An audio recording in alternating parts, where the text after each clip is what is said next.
নমস্কার বন্ধুরা।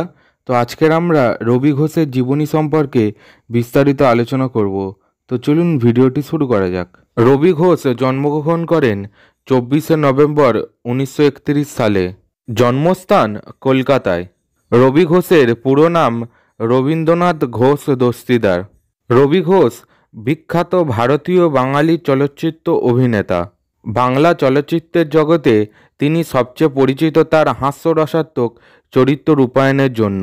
সত্যজিৎ রায়ের চলচ্চিত্রে তাকে নিয়মিত অভিনয় করতে দেখা গেছে।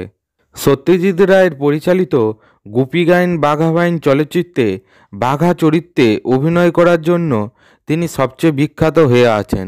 তপন সিংহের সিনেমা গল্প হলেও সত্যিতে অভিনয়ের মাধ্যমে তিনি সবার নজরে আসেন।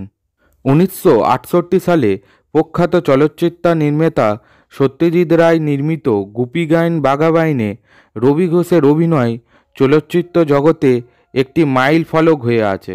রবি ঘোষের অভিনীত সিনেমাগুলি হল অভিযান, মহাপুরুষ, বসন্ত বিলাপ, ধন্যী মেয়ে, হীরক রাজার দেশে, পদ্মা নদীর মাঝে ইত্যাদি সিনেমায় অভিনয় করেছেন রবি ঘোষ। তিনি 4 ফেব্রুয়ারি 1997 সালে পরলোক গমন করেন।